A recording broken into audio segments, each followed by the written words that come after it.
What if I told you that just 5 small changes could completely shift the way you think, feel, and live starting this week? These aren't complicated routines or wishful thinking. These are 5 powerful practical habits, backed by timeless wisdom and modern science, the habits that rebuilt my confidence, focus, and peace in just 7 days. Let's dive in. Most people start their day reacting. They wake up to the sound of a phone alarm, grab their phones, check messages, scroll through social media, and from that very first moment, they're no longer in control. They're responding to the world, instead of setting the tone for it. But here's a truth I learned the hard way. Your first hour sets the mood for your entire day. How you spend the first 60 minutes of your morning can either empower you or ruin your momentum before the day even begins. I used to be the kind of person who rushed out of bed, running late, grabbing breakfast with one hand, and scrolling my phone with the other. But one week, I decided to change. I created a simple routine. No phone, no social media, no noise for the first hour. I woke up, made my bed. Sounds silly, but it created a sense of order. I stretched. I drank water. I wrote down 3 intentions: what I will focus on, what I will let go of, and one thing I'm grateful for. Then I read 5 pages of a book. Not the news, not Instagram. A real book that feeds my mind. Within 3 days, my anxiety started to drop. I stopped feeling overwhelmed before noon. My productivity increased. And the biggest change? I felt powerful, like I was leading my day instead of chasing it. This habit didn't cost money. It didn't require a coach or a course. Just 1 hour, spent with intention. And that changed everything. I used to say yes to everything, helping everyone, attending events I didn't care about, taking on work I had no energy for. Why? Because I thought saying no was selfish, rude, or cold. But in truth, saying yes all the time was making me resentful, burned out, and disconnected from myself. One day I read a quote that stopped me cold. Every time you say yes to something you don't want, you're saying no to something you do. That line hit hard, because I realized I was trading my peace, energy, and focus for approval. So I tried something new. When someone asked me to do something I didn't want, I took a breath. Instead of automatically saying yes, I paused. Then I said, I appreciate you thinking of me, but I have to say no this time. Respectful, honest, no guilt. At first it was uncomfortable. People were surprised. A few were even annoyed. But something amazing happened. I gained their respect. They realized my time mattered to me, and they started treating it that way too. The habit of saying no gave me room to breathe again, room to create, room to rest, room to say yes to the things that truly lit me up. Saying no wasn't rejection, it was direction.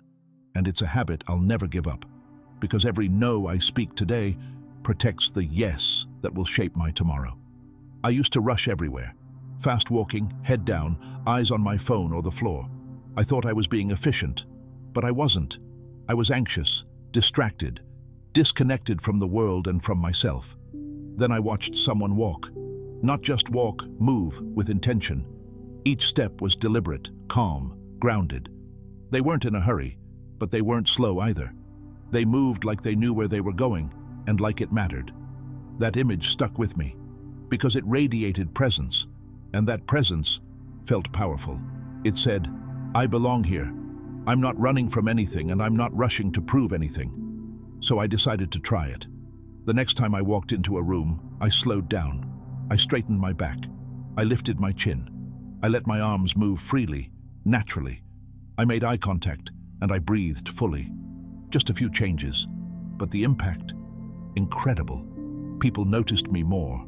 They moved aside. They greeted me with more respect, not because I demanded it, but because I showed up with it. Walking with presence changed how I felt. I felt calm, confident, grounded. It was no longer about going fast. It was about going with intention, moving like someone who knows their value. That walk became my quiet declaration. I'm here, I matter, and I'm not afraid to take up space. We live in a loud world. People talk too much.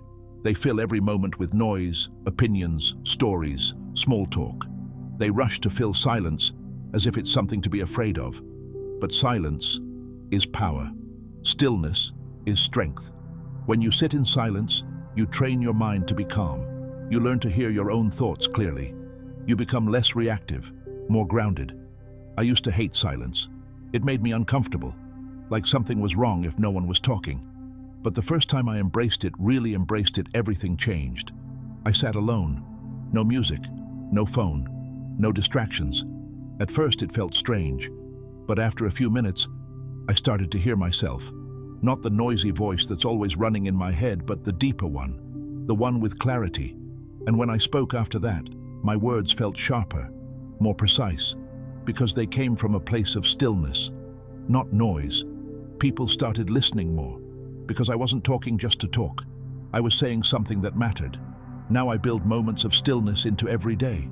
A few minutes of silence in the morning, a quiet walk, deep breaths before answering someone.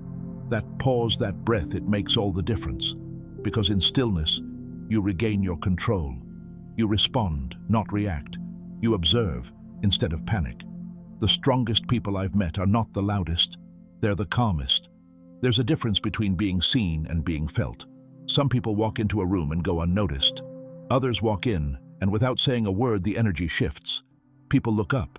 They pay attention. Why? Because presence is real and powerful. I used to think I had to impress people with words, ideas, stories. But over time, I realized something deeper. People don't remember what you said. They remember how you made them feel. And presence, real presence, makes people feel something. It's in the way you walk, the way you hold yourself, the calm in your face, the way you listen with full attention, and the quiet confidence in your silence. Presence isn't about being loud. It's about being centered, rooted, unshaken. When I started practicing stillness, eye contact, calm posture, I noticed people listening more, interrupting less, respecting more, because I wasn't trying to be powerful. I just was, and that's the secret. When you stop chasing power, it starts chasing you. Let your presence speak before your mouth does. Let your calm command attention. Let your silence carry weight. And you'll find that the world listens even before you say anything. These 5 habits didn't just change my schedule, they rewired how I live. They taught me that true strength doesn't shout. It walks. It listens. It stands tall even in silence. Which of these 5 habits spoke to you most? Tell me in the comments below. And if you felt something real in this video, subscribe, because we're just getting started.